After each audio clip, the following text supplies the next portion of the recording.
ความผาสุกทางใจจงได้มาบังเกิดมีแก่ท่านสาธุชนคนดี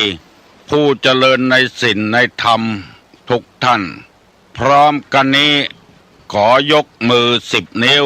กราบอาราธนาเอาคุณพระพุทธเจ้าคุณพระธรรมพระสงฆ์คุณพ่อคุณแม่คุณครูบาอาจารย์ผู้ประสิทธิ์ประสาทวิชาความรู้บุญศีลบุญทานสิ่งศักดิ์สิทธิ์ทั้งหลาย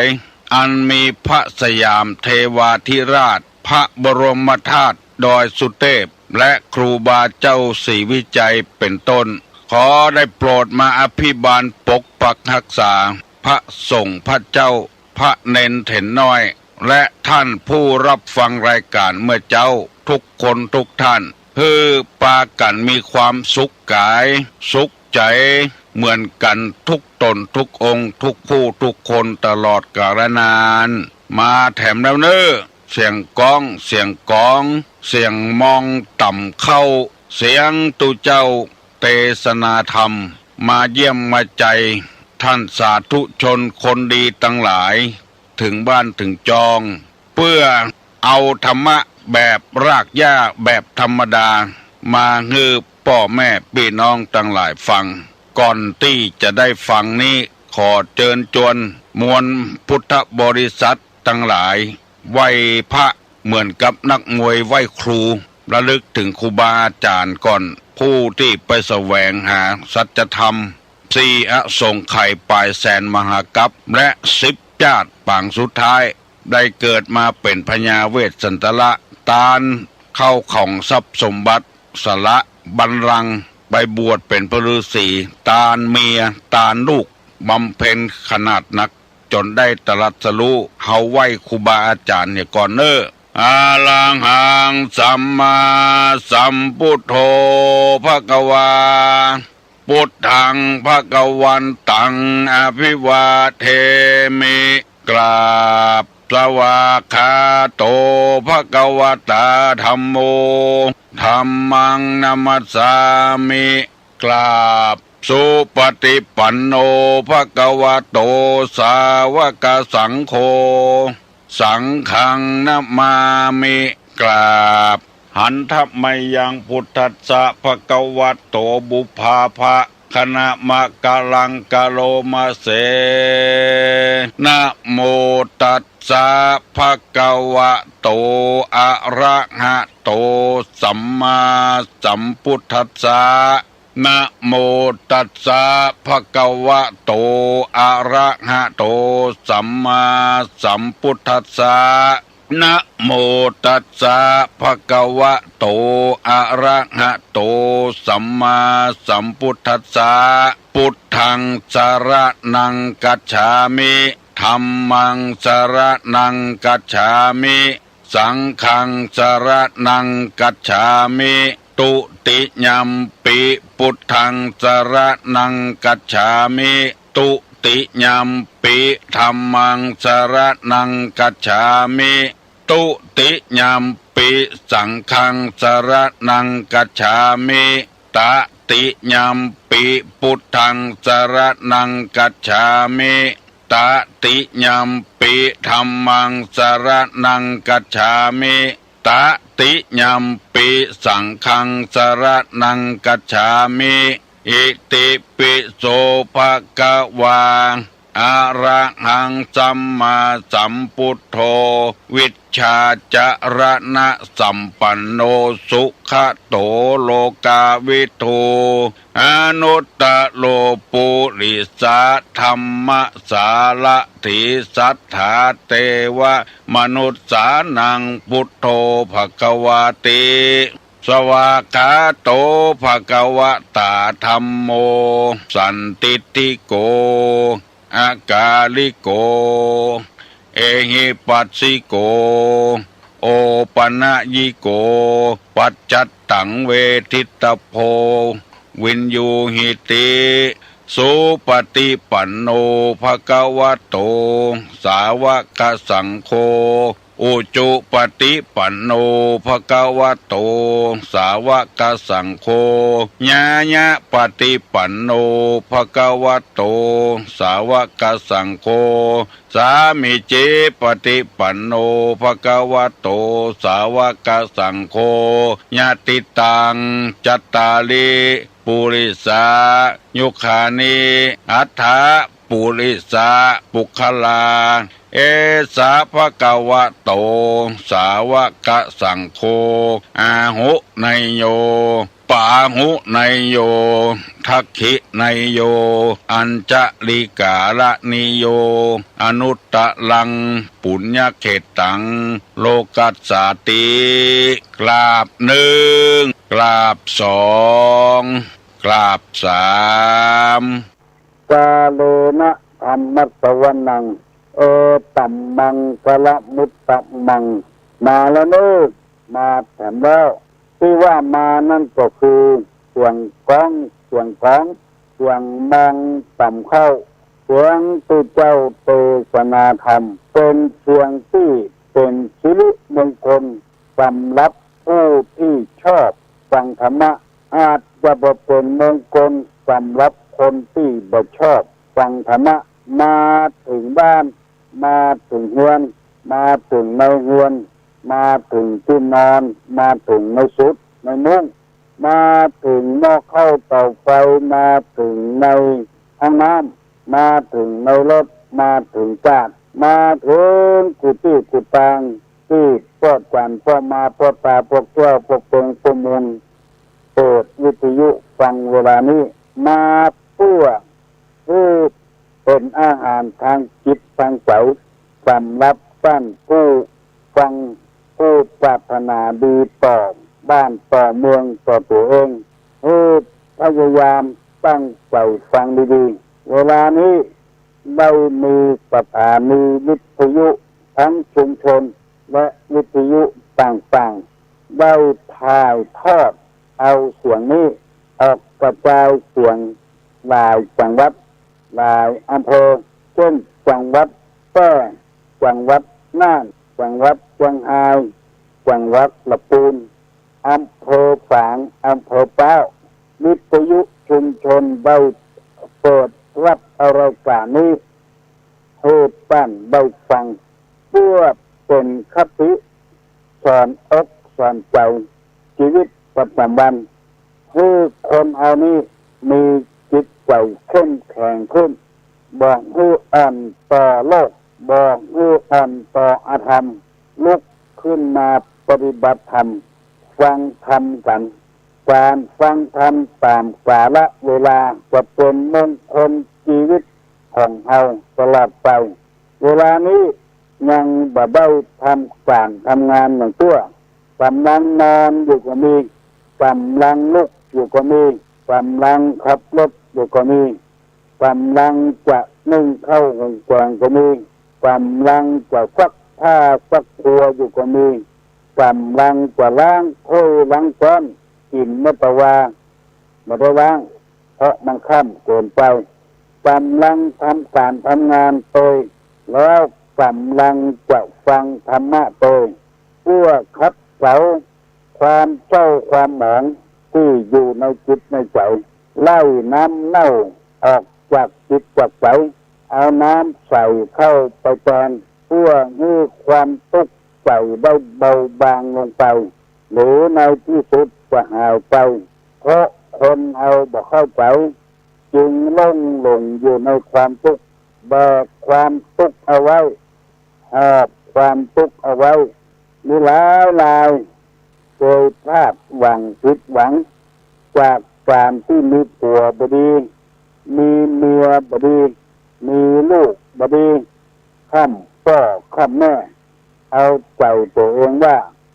กำลังหลงอยู่ในสภาวะเช่นนี้ถ้าได้ฟังทำไปบ่อยๆเอาจะได้ฟื้นเอาจะได้มีสติมีปัญญามีปัญญาเพิ่มเติมขึ้นต่อไปหลายวันแล้วตุลุงได้นำเอาเรื่องความทุกข์มาเสนอให้พี่น้องทั้งหลายฟังว่าคนอันนี้ถ้าบ่ฮู้ตันมัน มันจะเป็นไปด้วยความทุกข์ทุกสิบประการในธรรมะพุทธศาสนามีอยู่ว่าสภาวะทุกข์ทุกข์ประจำสังขารได้แก่การเกิดมาก็เป็นทุกข์ความแก่มาก็เป็นทุกข์พยาธิมาเบียดเบียนก็เป็นทุกข์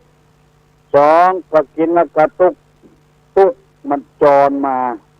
คือมีความโศกความเศร้าความเสียใจมีโทมนัสมีอุปยาตมันจะจรมาหาเฮาทั้งที่ว่าแล้วได้อย่างบ่เหมือนใจซื้อรถก็บ่เหมือนใจเป็นทุกข์กับรถมันจรมาเองเพราะเอาไปเสาะหามันก็จรมาหาเฮาเป็นนี่เป็นสินต้นทางใดก็ดีทรงนี่เก่านี่ใหม่ทับถมจนอยู่บ่ได้หนีออกบ้านออกจองเพราะทุกข์จรมาหาเฮาสามนิพัทธทุกข์ทุกข์เนืองนิดคือทุกข์เป็นเจ้าเรือนได้แก่ความหนาวก็เป็นทุกข์ร้อนก็เป็นทุกข์หิวถ้าอยากกินน้ำก็เป็นทุกข์กระหายก็เป็นทุกข์ปวดที่ปวดเยี่ยวก็เป็นทุกข์อันนี้เรียกว่านิพพัทธทุกข์ภัยหลีกเลี่ยงบ่ได้สักคนแล้วข้อที่สี่ว่าทุกข์พยาธิทุกข์ทุกข์ก็เป็นพยาธิต่างๆตามสมมุติฐานมีอวัยวะอันเป็นเจ้าการบัดทำหน้าที่ปกติเช่นตาเคยพอกเคยหันบัดทำหน้าที่ของตาก็เป็นทุกข์หูเคยได้ยินตำหนวกตำต่างตัวอย่างก็เป็นทุกข์หูดังเคยดมกลิ่นหายใจเข้าหายใจออกบัดทำหน้าที่หูดังตันหูดังปวดก็เป็นทุกข์เชี่ยวบัดทำหน้าที่ของเชี่ยวก็เป็นทุกข์เจ็บปวดทุกอย่างในอวัยวะร่างกายที่มันเกิดขึ้นมางอกออกมาตับไตไส้พุงบัดทำหน้าที่ของมันก็เป็นทุกข์อันนี้เป็นห้องกันว่าพยาธิทุกข์ทุกข์ก็เป็นพยาธิต่างๆนานากินเอ็นกระดูกเยื่อในกระดูกม้ามหัวใจตับทั้งผืดไตปอดไส้ใหญ่ไส้น้อยบัดทำหน้าที่ของมันได้เสนอไปแล้วอยู่สี่ทุกข์แล้ววันนี้จะได้นำเอาคำว่าสันตาปะทุกข์สันตาปะทุกข์มาเสนอข้อที่ห้าสันตาปะทุกข์นี้หมายถึงทุกข์คือความร้อนรุมหรือทุกข์ร้อนได้แก่ความกระวนกระวายใจเพราะถูกไฟกิเลสไฟราคะไฟโทสะไฟโมหะมาเผาอันนี้ก็เกิดความทุกข์ขึ้นเพราะกิเลสให้ได้ล้ำไปให้มีล้ำไปให้โรยล้ำไปแล้วบ่ได้ดังใจก็เกิดความทุกข์ขึ้นแต่ว่าคนนั้นจะเป็นภัยก็ตามเพราะราคะโทสะโมหะเผาผ่านอยู่ตลอดเวลาราคะคืออันหยังโทสะคืออันหยังโมหะคืออันหยังโลภะคืออันหยังกิเลสมันเผาใจเอาตรงวันนี้เกิดความโลภขึ้นให้ได้เหมือนอกเหมือนใจแล้วบัดได้เหมือนอกเหมือนใจก็เกิดความทุกข์ขึ้นความทุกข์ประเภทนี้ต้นห้องกันว่าสันตาปะทุกข์คือการเผาไหม้ภาษาของวิทยาศาสตร์ว่าการสันดาปการเผาไหม้สันดาปนี่คือการเผาไหม้ภาษาบาลีว่าสันตาปะทุกข์มันร้อนรุมในหัวอกหัวใจตลอดเวลาคือกิเลสมันเผาหัวอกหัวใจกระวนกระวายใจนอนก็บ่หลับกินก็บ่ลำตู้ไผ่ก็บ่เมื่อนเพราะกิเลสมันร้อนรุมมันเผาผลาญกิเลสนั้นจะได้แก่ความโลภราคะความกำหนัดความยินดีตาไปหันหูถ้าได้เมื่อบ่ได้ก็เป็นทุกข์มันเผาผลาญพอได้มาแล้วก็เป็นทุกข์สมมุติง่ายๆว่าปวดใจเขาได้ไม่ยิงแม่ยิงเขาได้ปวดใจกิเลส มันจะเผาอยู่ตลอดเวลาไข้หันหน้าหันตากันเมาหากันที่กรรมบักกล่าวพูดว่าบ่ได้หันตาบ่ได้หันหน้าหันตุ่นแจคาก็แล้วบ่ได้หันงัวบ่ได้หันเหี้ยวผู้ใจที่อ้ายใจบานเนี่ยมันกระวนกระวายอย่างเงี้ยมันถ้าเอาบ่ฮู้ตันมันจะบ่ม่วนอกบ่ม่วนใจหรือว่าคนรักจากเอาไปแม่ยิงที่เฮาฮักไปติดกับผู้ชายอื่นก็ชายที่เฮาฮักไปติดกับแม่หญิงอื่นอันนี้สังกระวนกระวายใหญ่เลยเสียอกเสียใจความโกรธความเครียดความแค้นสารพัดอย่างมันมีในใจหันหมดเผาอยู่ตลอดเวลาเพราะพุทธเจ้าเป็นที่เคารพสักการะบูชาของเราเพิ่นหันว่าสิ่งเหล่านี้มันบ่ใช่มีบุญมีคุณอย่างมันเป็นโทษเผาพลังใจสันดาปเผาไหม้ทำให้จุดนักเครียดก็เครียดเข้าบางคนจนพอฆ่าตัวตายโดยวิธีการต่างๆความราคะความกำนัดตาพอหันหูหูก็ได้ยินเสียงหูดังไปทราบกลิ่นลิ้นไปสัมผัสกับรสต่างๆกายไปสัมผัสได้กอดได้ฟังกันได้ต่ำกันใจไปสัมผัสปฏิพัทธ์ต่อกันได้ยิ้มแย้มกวนใจกันเป็นทุกข์ทั้งนั้นท่านญาติโยมผู้ฟังทั้งหลายเขานึกว่าเป็นของดีแต่ว่าในพระพุทธศาสนาว่ามันเป็นไฟมันเป็นความทุกข์เผาผลาญความคิดของเราที่ได้เสียเวลาหลงอันนี้เพิ่นฮ้องว่าสันตาปทุกข์ได้แก่ความกระวนกระวายใจเพราะกิเลสมันเผาความโลภให้ได้อันนั้นอันนี้มีแล้วมีแถมเอาแล้วเอาแถมบ่พอใจเกิดพลาดหวังผิดหวังมาบ่ได้เหมือนใจไม่เผาจิตใจนี่กระวนกระวายโลภนักลำไปบันดาลโทสะคือความโกรธนิ่งโกรธอันเดียวกันทำให้คนเอานี่เสียผู้เสียคนบางทีก็แสดงออกทางร่างกายบางทีก็แสดงออกทางกำปากถ้ามันโกรธขึ้นมาแล้วมันไหม้ขึ้นมา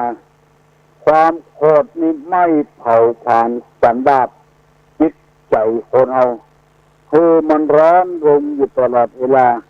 หาความสุขบานหวั่นใจไม่ได้ต้านผู้ฟังทั้งหลายวิธีฆ่าความโกรธนี้คือมีเมตตาธรรมบางทีมันบันดาลขึ้นมาเอาหูมาทีหลังว่ามันเป็นตัวนั้นเป็นตัวนี้เขาก็เลยกินแมงแทงใจด้วยโกรธเพราะความบ่งูของเขาทำให้เอาบันดาลความโกรธขึ้นมาทำไปเลยเอาใจตัวเองว่าโมนี้เป็นกิเลสทั้งนั้นคือลูกตกมาลุนมาก็เศร้าหมองคนเอาบุกกันตีกันอาฆาตแค้นกันเพราะความโกรธทั้งนั้นแม้แต่คนบริหารประเทศชาติบ้านเมืองนำความเจริญมาสู่ให้ฟ้าประชากรราษฎรหาหนทางทุกวิถีทางที่จะให้ชาวบ้านชาวเมืองได้อยู่เย็นเป็นสุขแต่แล้วมีคนใดคนหนึ่งเกิดบันดาลโทสะขึ้นมา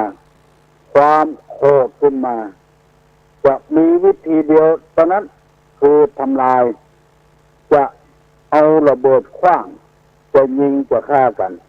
ก็เพราะกิเลสร้อนลุ่ม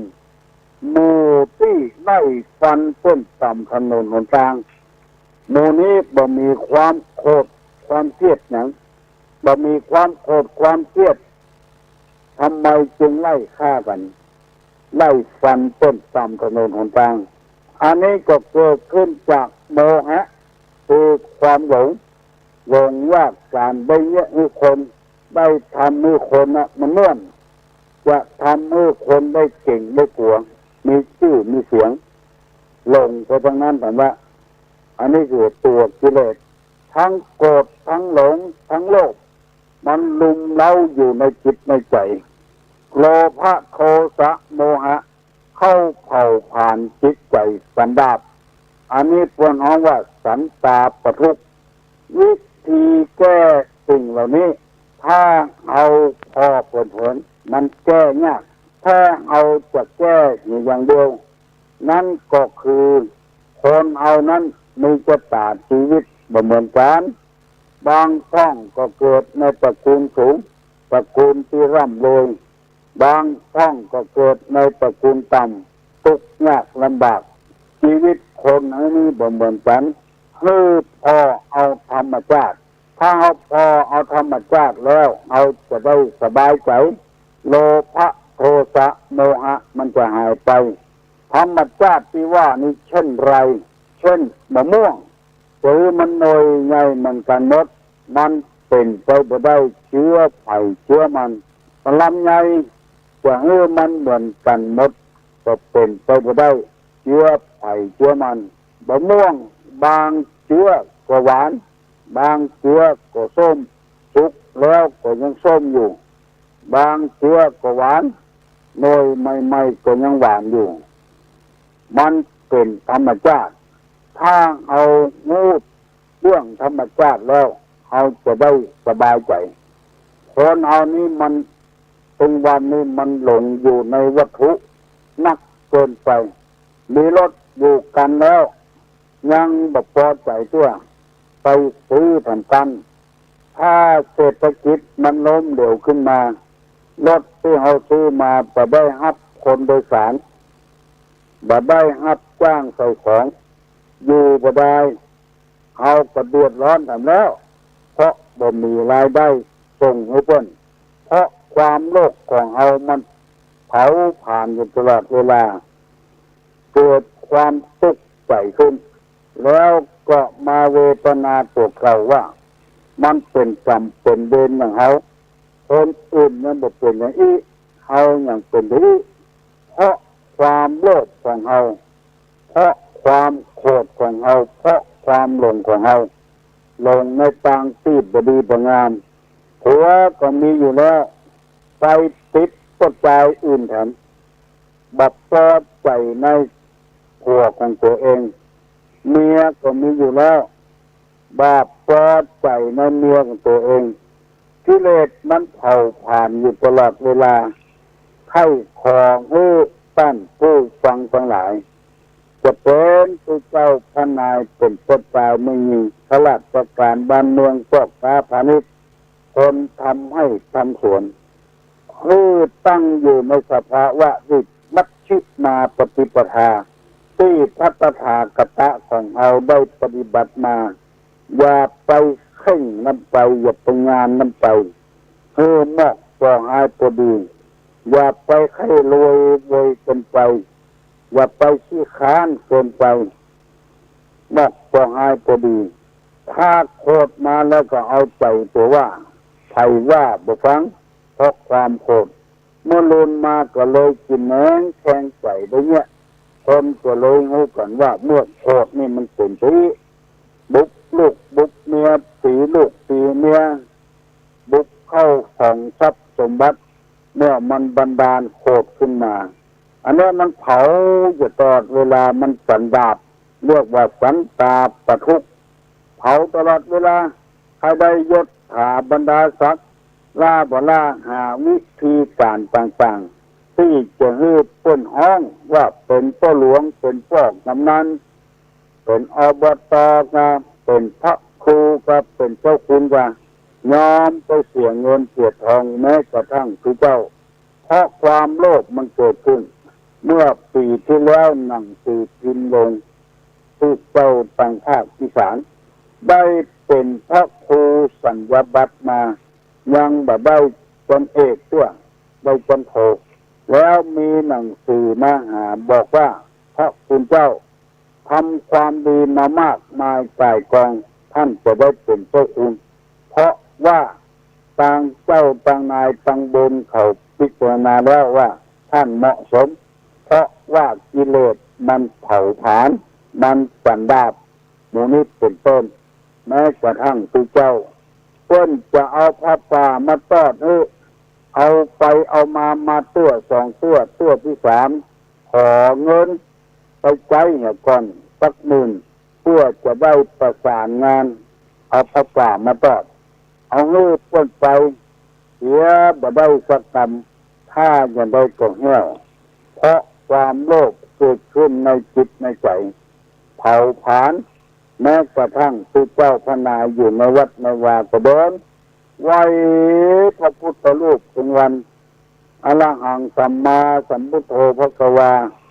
ก็ยังเอาพระพุทธรูปไปขายกินอยู่ทั้งที่นุ่งเหลืองห่มเหลือง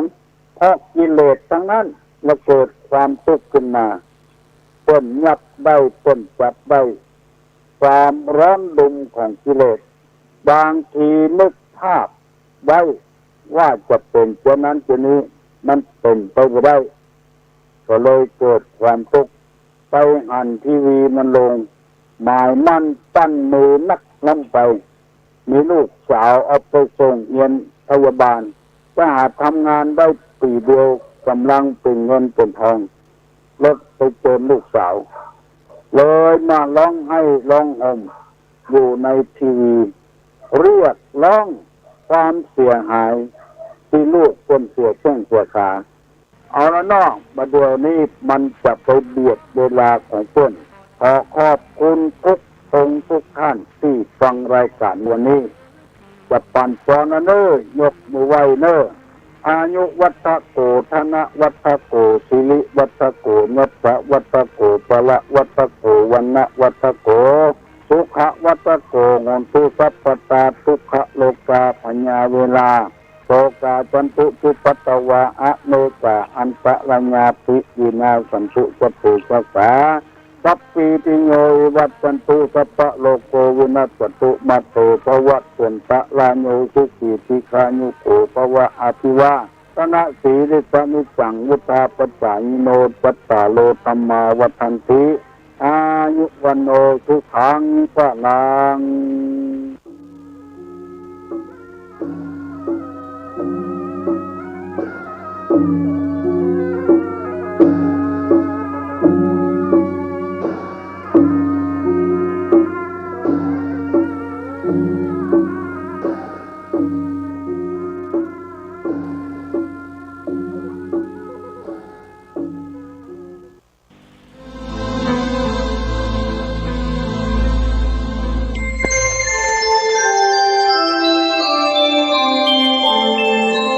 ขณะนี้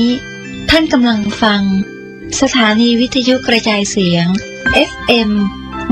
104.5 เมกะเฮิรตซ์วัดบ้านเหล่าพระเจ้าตาเขียวตำบลบ้านเรือนอำเภอป่าซางจังหวัดลำพูนขอเชิญร่วมโครงการสร้างพระเจ้าตาเขียวจำลองเนื่องในโอกาสมหามงคลเฉลิมพระชนพรรษาพระบาทสมเด็จพระประเมนทรรามาธิบดีศรีสินธรมหาวชิราลงกรณ์พระวชิรเกล้าเจ้าอยู่หัวทรงเจริญพระชนมพรรษา6 รอบหรือ72 พรรษาในวันที่ 28 กรกฎาคม 2567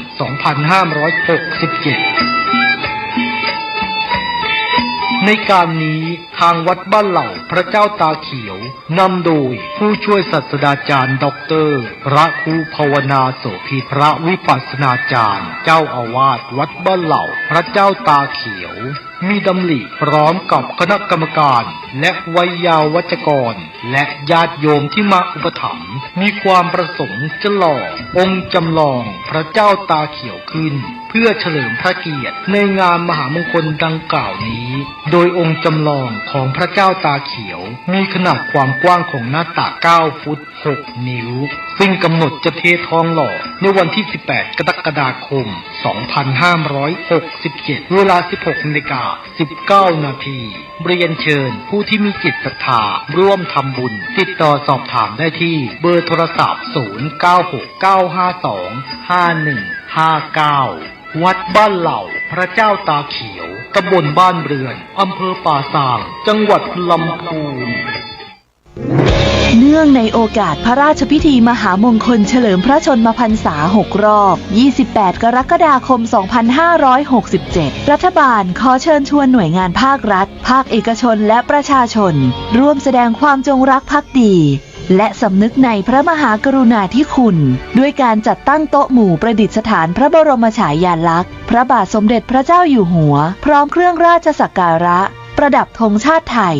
ธงตราสัญลักษณ์และประดับผ้าระบายสีเหลืองร่วมกับผ้าระบายสีขาวตามอาคารสถานที่ของหน่วยงานและบ้านเรือนพร้อมทั้งจัดกิจกรรมจิตอาสา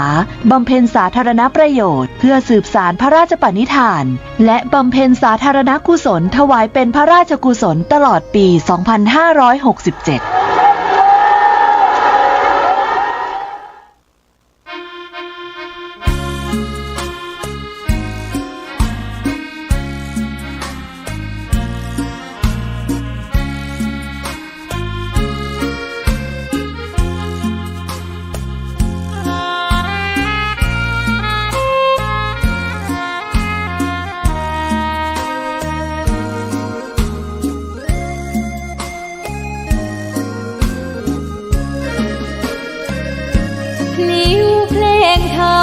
ถูกถ้อยคำเข้าถึงจิตใจ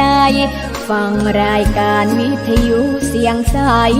ส่งถึงใจไปสู่ปลายนาสารธรรมน้อมนำมองพระศาสดาบอกผู้คนทั่วลาหันมาเข้าวัดฟังธรรมคลื่นเสียงนี้เป็นคลื่นธรรมะจากใจ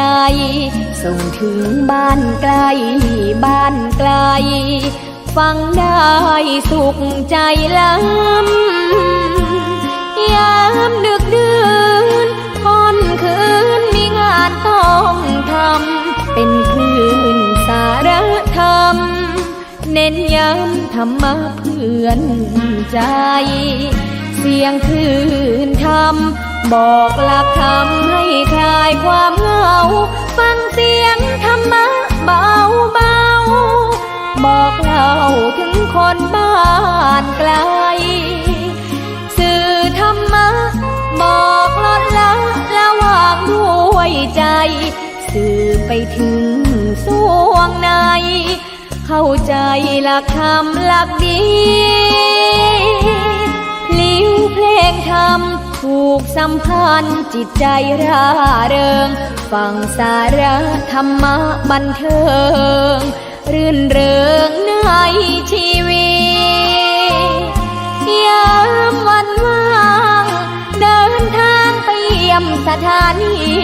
นัดพบกันน้องพี่ธงชาติและเพลงชาติไทยเป็นสัญลักษณ์ของความเป็นไทยเราจงร่วมใจยืนตรงเคารพธงชาติด้วยความภาคภูมิใจในเอกราชและความเสียสละของบรรพบุรุษไทยประเทศไทยรวมและเชื้อชาติไทยเป็นประชารัฐผ้าไทยของไทยทุกส่วนอยู่ดำรงคงไว้ได้ทั้งมวลด้วยไทยล้วนหมายรักษาพันยินไทยนิรักสงบแต่ถึงรบไม่กล้าเอกราชจะไม่ให้ใครคุมขีสละเลือดทุกอย่างเป็นชาติทะเลถ้าดวงประเทศชาติไทยก็เวทีชัยชโย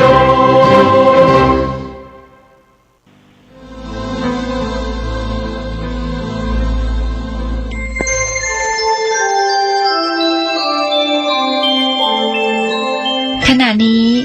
ท่านกำลังฟังสถานีวิทยุกระจายเสียง FM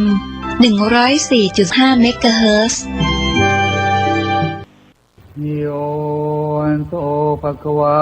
อะระหังสัมมาสัมพุทโธพระผู้มีพระภาคเจ้านั้นพระองค์ใดเป็นพระอรหันต์ตรัสรู้เองโดยชอบแล้วสวากขาโตเยนะภะคะวะตาธัมโมพระธรรมคือศาสนาที่พระผู้มีพระภาคเจ้านั้นพระองค์ใดตรัสไว้ดีแล้วสุปฏิปันโนยะถาภะคะวะโตสาวกสังโฆพระสงฆ์คือผู้ทรงธรรมวินัยซึ่งเป็นสาวกของพระผู้มีพระภาคเจ้านั้นผู้ใดเป็นผู้ปฏิบัติดีแล้วธรรมยังภคะวันตังสัทธัมมังสัทธังฆังอิเมหิตากาเรนิยัตถาระหังมาโรติเตหิอาภิปุชยามะข้าพระเจ้าขอบูชาอย่างยิ่งซึ่งพระผู้มีพระภาคเจ้าพร้อมทั้งพระสัทธรรมและพระอริยสงฆ์เจ้าทั้งหลายด้วยเครื่องสักการะเหล่านี้ข้าพระเจ้าได้ยกขึ้นประดิษฐานไว้ดีแล้วในที่อันสมควรอย่างยิ่งเช่นนี้สาธุโนพันเตภะคะวะสุจิระปรินิพพุตโตปิพระผู้มีพระภาคเจ้าพระองค์นั้นแม้ปรินิพพานนานแล้วก็ตามข้าแด่พระองค์ผู้เจริญซึ่งยังประโยชน์อันยิ่งใหญ่แด่สาธุชนทั้งหลายปัจฉิมาชนะตานุกรรมปมานาสาอิเมตกาเรทุตถาปนาการะภูเตปฏิคันหาตุขอจงรับเครื่องสักการะบรรณาการของคนยากทั้งหลายเหล่านี้ด้วยเพื่ออนุเคราะห์แด่ประชุมชนผู้เกิดแล้วในภายหลังด้วย